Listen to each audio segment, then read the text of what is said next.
Hello, my students. Welcome to my 100% English channel. Today we will study about the fourth part of future perfect continuous tense. Future perfect continuous tense जिसके बारे में हम पिछले video में पढ़ चुके हैं, उसके आइडेंटिफिकेशन के बारे में जाना, अफर्मेटिव सेंटेंस पढ़ा, निगेटिव सेंटेंस पढ़े, इंट्रोगेटिव सेंटेंस के अंतर्गत यस नो टाइप के सेंटेंस पढ़े। आज हम लोग उसी इंट्रोगेटिव सेंटेंस के अंतर्गत WH टाइप के सेंटेंस पढ़ेंगे। तो इंट्रोगेटिव सेंटेंस दो प्रकार के होते हैं, एक यस नो टाइप का और दूसरा WH टाइप का। यस नो टाइप के सेंटेंस हम पिछले वीडियो में पढ़ चुके हैं। आज हम लोग WH टाइप के सेंटेंस पढ़ेंगे।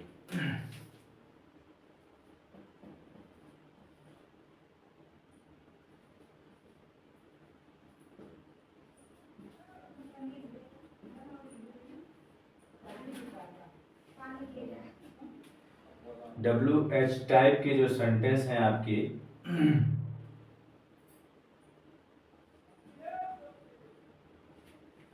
उनके बारे में हम कुछ जान लेते हैं।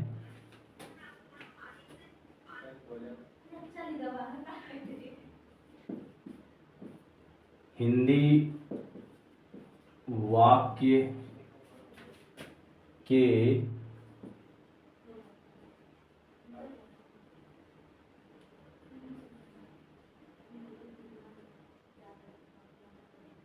के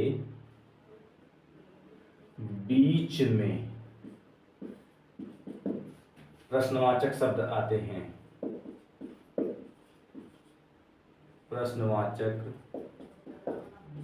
शब्द, हिंदी वाक्य के बीच में प्रश्नवाचक शब्द आते हैं।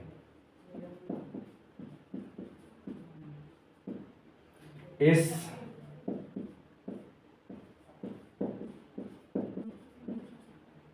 प्रश्नवाचक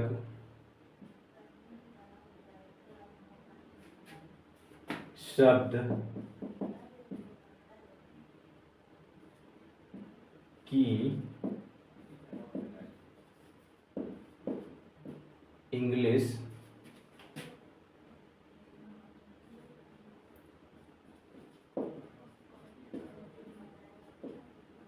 सबसे पहले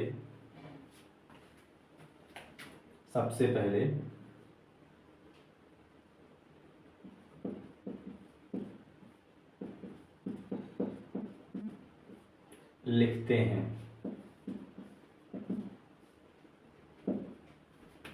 अब क्वेश्चन वर्ड हैं कौन कौन से?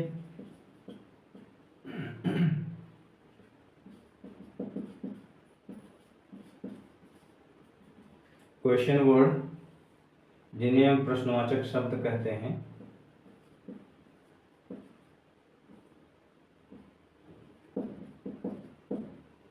वह हैं कौन कौन से? What, where,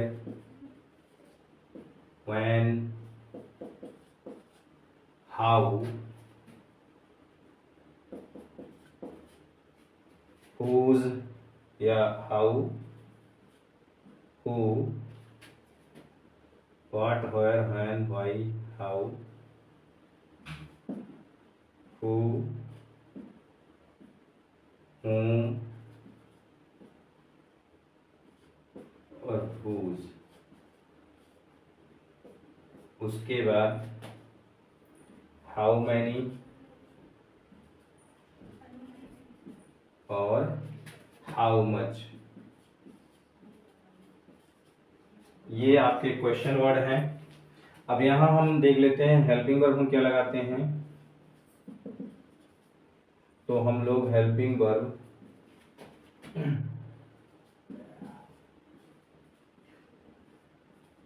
will have been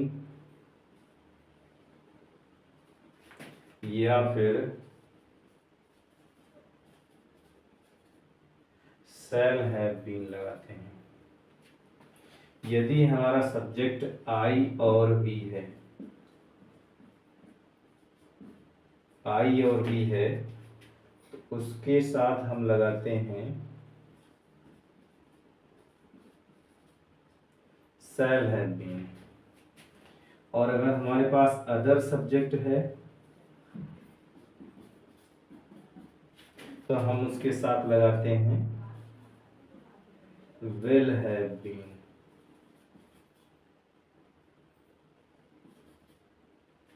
और यह भी ध्यान में रखिएगा कि हम इनके साथ में क्या लगाते हैं, वर्ब की फर्स्ट फॉर्म में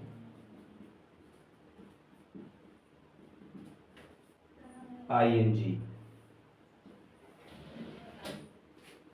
और वाक्य के अंत में वाक्य के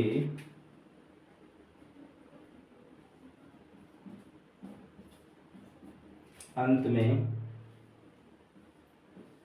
क्वेश्चन मार्क लगाते हैं। अब हम स्ट्रक्चर देख लेते हैं इनका।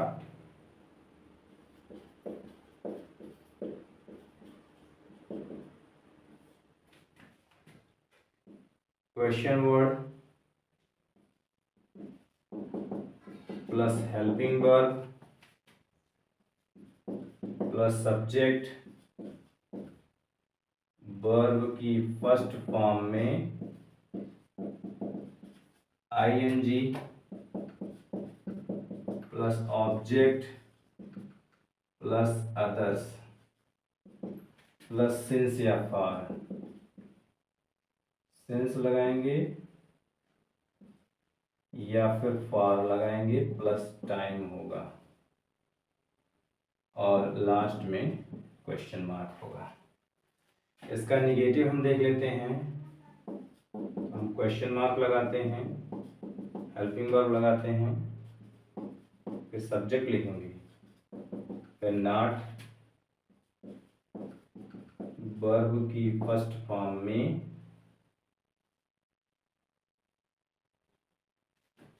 ING plus object plus others होगा।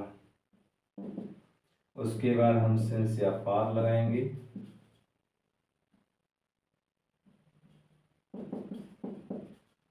प्लस टाइम होगा, लास्ट में क्वेश्चन मार्क लगाएंगे। अब एक बात और ध्यान दीजिएगा, इनकी पहचान जो है वो क्या है आपकी, तो पहचान है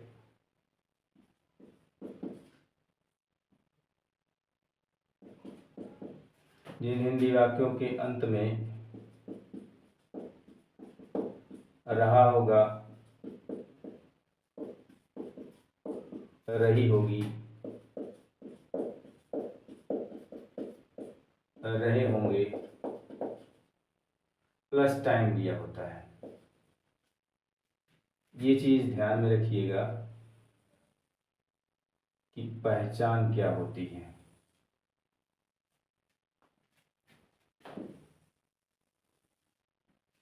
अब यहां देखिए, हमारे पास जो टाइम होता है, टाइम के लिए हम क्या लगाते हैं, तो हम टाइम के लिए जो लगाते हैं वो टाइम के लिए हम लगाते हैं सिंस या फिर फॉर लगाते हैं। यदि हमारे पास समय पॉइंट, अब देखिए टाइम दो प्रकार का होता है, एक पॉइंट ऑफ टाइम और एक पीरियड ऑफ टाइम है।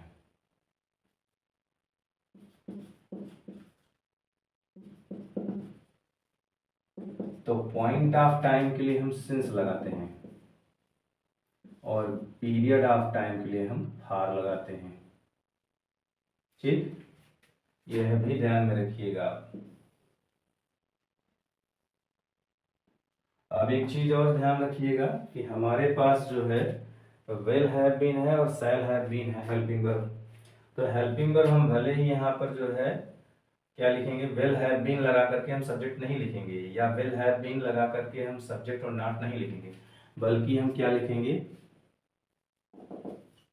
विल सब्जेक्ट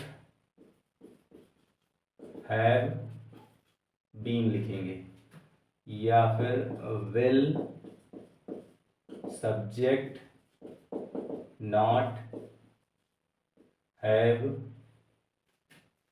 फिर बीन लिखेंगे।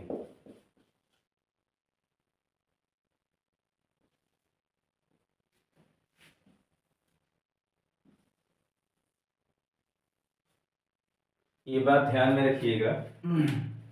हम जब भी जो है सेंटेंस सॉल्व करेंगे तो पूरा का पूरा हेल्पिंग वर्ब लिख करके उसके बाद हम जो है सब्जेक्ट नहीं लिखेंगे, बल्कि हम क्या लिखेंगे, वेल सब्जेक्ट हैव बीन, उसके बाद वर्ब की फर्स्ट फॉर्म में ING. Will subject not have been, verb की फर्स्ट फॉर्म में आईएनजी का प्रयोग करेंगे। अब हम कुछ एग्जांपल देख लेते हैं।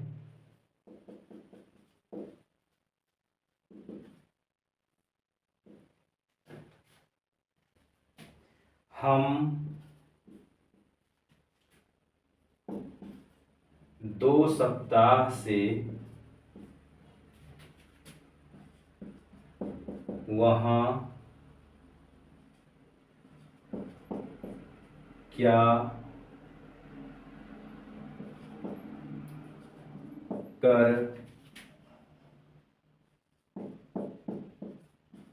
रहे होंगे।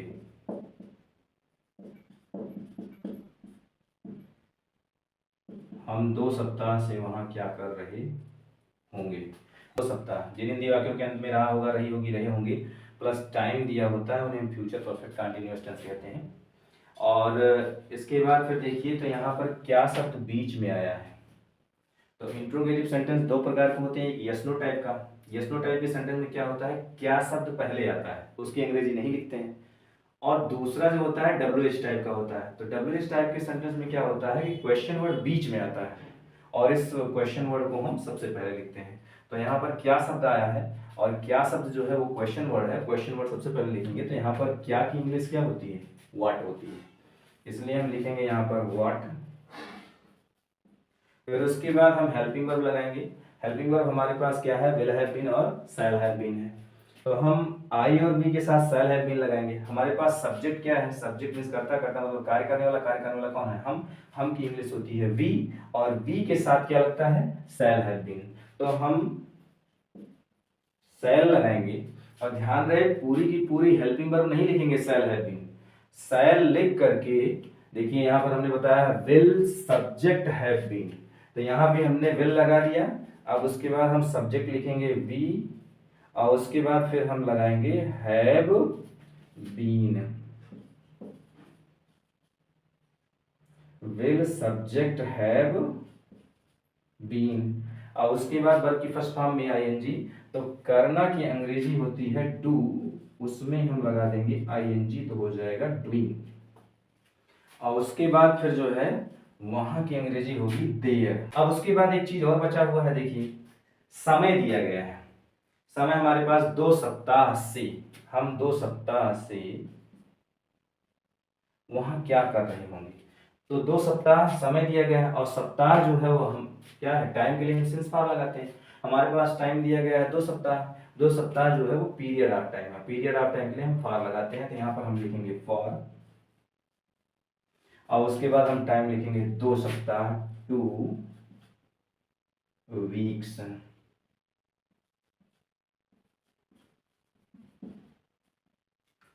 तो हम 2 सप्ताह से वहां क्या कर रहे होंगे, what shall we have been doing there for 2 week.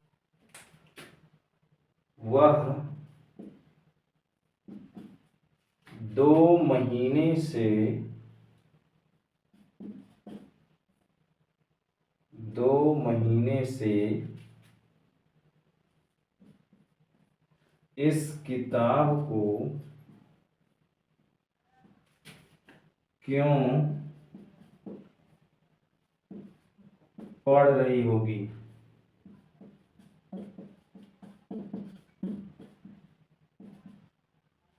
वह 2 महीने से इस किताब को क्यों पढ़ रही होगी। तो जिन हिंदी वाक्यों के अंत में रहा होगा, रही होगी, रहे होंगे प्लस टाइम दिया होता है, उन्हें फ्यूचर परफेक्ट कंटीन्यूअस टेंस कहते हैं। अब इसमें देखिए क्यों शब्द क्वेश्चन वर्ड है और क्वेश्चन वर्ड बीच में आया है, तो हिंदी वाक्य के बीच में प्रश्नवाचक शब्द आते हैं और इस प्रश्नवाचक शब्द की इंग्लिश जो है सबसे पहले लिखते हैं। ये प्रश्नवाचक शब्द है, इसकी इंग्लिश हम सबसे पहले लिखेंगे। तो क्यों की इंग्लिश क्या होती है, व्हाई, और व्हाई जो है वो क्वेश्चन वर्ड है, तो हम लिखेंगे व्हाई। फिर उसके बाद हेल्पिंग वर्ब लगाएंगे। हेल्पिंग वर्ब डिपेंड करता है हमारे सब्जेक्ट पर, सब्जेक्ट हमारे पास क्या है, वह है। तो यहाँ जो है आई और बी के साथ शैल है बीन लगता है, अदर सब्जेक्ट के साथ विल है बीन लगता है। तो हमारे पास सब्जेक्ट वह है, वह की इंग्लिश होती है ही, और सी, यहाँ लड़की है तो सी लिखेंगे। तो इसलिए जो है सी जो है अदर सब्जेक्ट में आ गया, अदर सब्जेक्ट के साथ हम विल हैव बीन लगाएंगे। तो यहाँ हम लिखेंगे विल, और पूरा पूरा जो है हेल्पिंग वर्ब नहीं लगाएंगे बल्कि विल लिखेंगे, उसके बाद सब्जेक्ट सी लिखेंगे, फिर उसके बाद वर्ब की फर्स्ट हाँ, फिर उसके बाद हम जो है हैव बीन लगाएंगे, फिर उसके बाद वर्ब की फर्स्ट फॉर्म में आईएनजी। पढ़ना जो है वो रीड होता है, में आईएनजी लगा दिए रीडिंग। और ऑब्जेक्ट पता करने के लिए क्या सब प्रश्न पूछते हैं, क्या पढ़ रही होगी, किताब, इस किताब को, दिस बुक। और उसके बाद फिर जो है टाइम के लिए हम सेंस फार लगाते हैं, हमारे पास टाइम है 2 महीना, 2 महीना जो है वो क्या है, पीरियड ऑफ टाइम है, पीरियड ऑफ टाइम के लिए हम फॉर लगाते हैं, तो हम लिखेंगे फॉर, और उसके बाद 2 मंथ्स।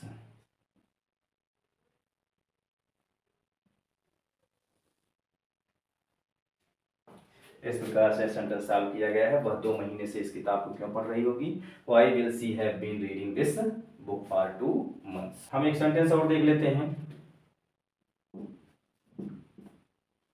राधा 2 बजे से गाना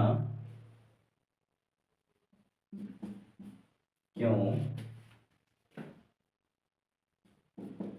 नहीं गा रही होगी। राधा 2 बजे से गाना क्यों नहीं गा रही होगी। जिन हिंदी वाक्यों के अंत में रहा होगा, रही होगी, रहे होंगे प्लस टाइम दिया होता है, उन्हें हम फ्यूचर परफेक्ट कंटीन्यूअस टेंस कहते हैं। और इसमें क्यों शब्द आया है, क्यों शब्द की इंग्लिश क्या होती है, वाई। तो हम सबसे पहले क्वेश्चन वर्ड लिखेंगे, वाई, और उसके बाद फिर देखिए क्वेश्चन वर्ड वाले में देखिए तो यहाँ नहीं शब्द आया है, तो इसलिए हम कौन सा स्ट्रक्चर प्रयोग करेंगे, दूसरा वाला। तो वाई लगाया, उसके बाद हेल्पिंग वर्ब लगाएंगे। हेल्पिंग वर्ब हमारे पास क्या है, विल हैव बीन और शैल हैव बीन है। हमारे पास सब्जेक्ट राधा है, और राधा अदर सब्जेक्ट में आ जाएगा, इसलिए विल हैव बीन लगाएंगे। तो हम लिखेंगे विल, सब्जेक्ट हो जाएगा राधा, और उसके बाद जो है हम नॉट लिखेंगे। देखिए पूरी की पूरी हेल्पिंग वर्ब नहीं लिखेंगे बल्कि विल लिखेंगे, फिर उसके बाद सब्जेक्ट लिखेंगे, फिर उसके बाद नॉट लिखेंगे, फिर हैव बीन लिखेंगे। तो why will Radha not have been, और उसके बाद जो है वर्ब की फर्स्ट फॉर्म में आईएनजी गा रही होगी, सिंगिंग, सिंगिंग अ सॉन्ग। और उसके बाद जो है टाइम के लिए सेंस या फॉर लगाते हैं। हमारे पास टाइम है 2 बजे, 2 बजे जो है वो क्या है, पॉइंट ऑफ टाइम है, पॉइंट ऑफ टाइम के लिए हम क्या लगाते हैं, सिंस। और 2 o'clock, 2 o'clock। तो राधा 2 बजे से गाना क्यों नहीं गा रही होगी, why will Radha not have been singing a song since 2 o'clock। एक सेंटेंस हम और देख लेते हैं।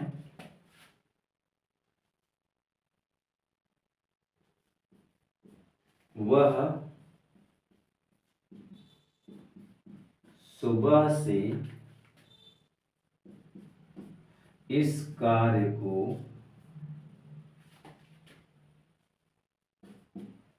क्यों नहीं कर रहा होगा।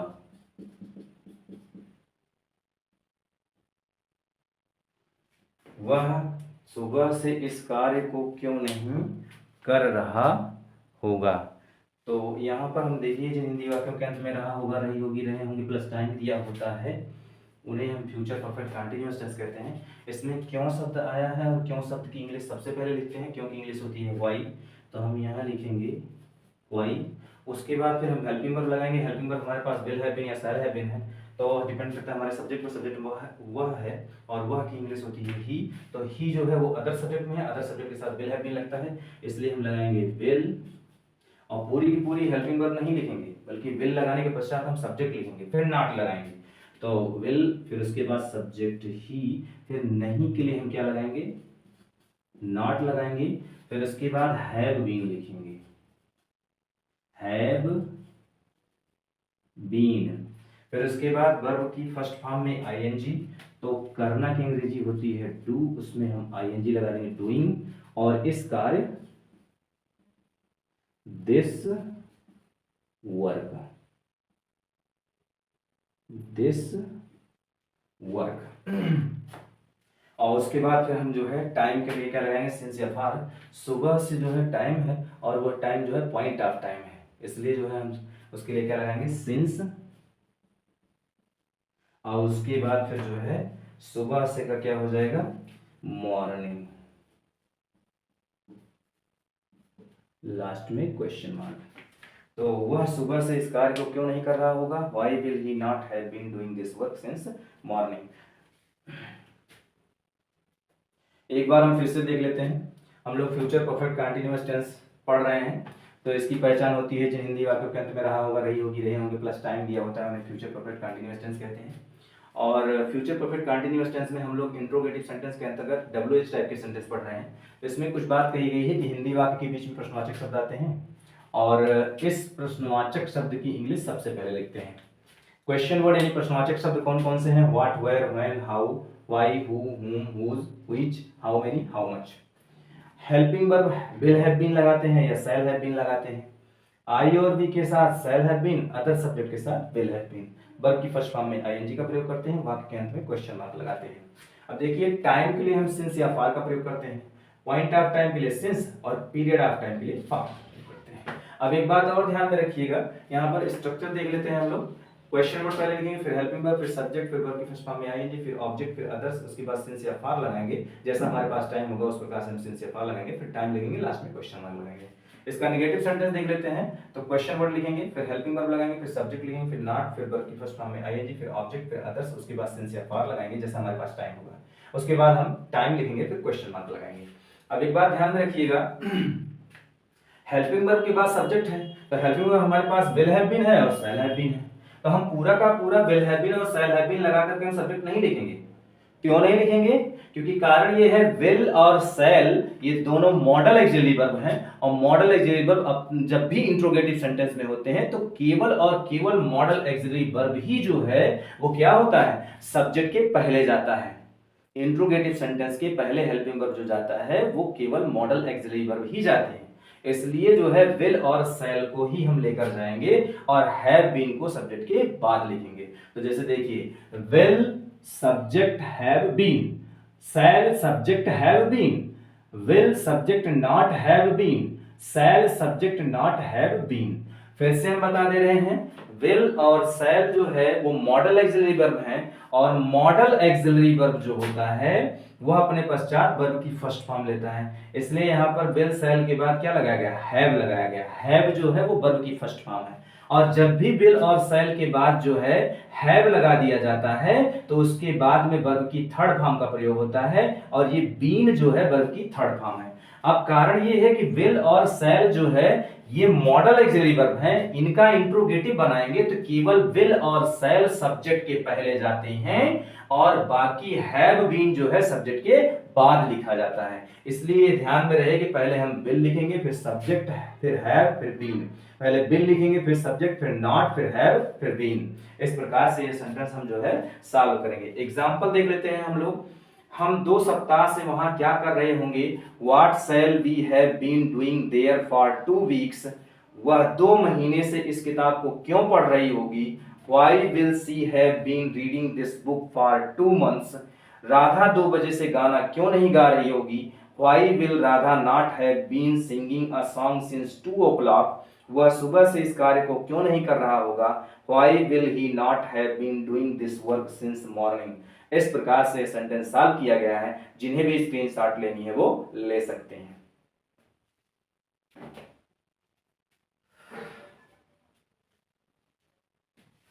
आज के लिए बस इतना ही। हमारी वीडियो कैसी लगी कमेंट करके बताइएगा, और इसे समझने में अगर दिक्कत हो रही है तो फ्यूचर परफेक्ट कंटीन्यूअस टेंस के पार्ट 1, पार्ट 2, पार्ट 3 हमारे चैनल पर पढ़ा हुआ है, उसे पढ़ करके तब इसे पढ़िए तो आपको अच्छे से समझ में आएगा। और टाइम के लिए जो सिंस या फार का प्रयोग होता है, यदि उसे समझने में दिक्कत हो रही है तो प्रेजेंट परफेक्ट कंटीन्यूअस टेंस के पार्ट 1 में जाइए। वहाँ डिटेल में जो है टाइम के बारे में बताया गया है कि सिंस और फार का प्रयोग कैसे प्रयोग होता है। वहाँ से पढ़ करके तब इसे पढ़िए तो आपको अच्छे से समझ में आएगा। और यदि आप नए हैं तो हमारे चैनल पर जाइए। हमारे चैनल पर शुरू से टेंस पढ़ाया गया है। यदि आप शुरू से टेंस पढ़ते हैं तो आपको और अच्छे से समझ में आएगा। और आपसे यही निवेदन है कि हमारे इस चैनल को सब्सक्राइब कर लीजिए, वीडियो को लाइक कर दीजिए, कमेंट कर दीजिए और जहाँ तक हो सके इसे शेयर कर दीजिए। Thank you.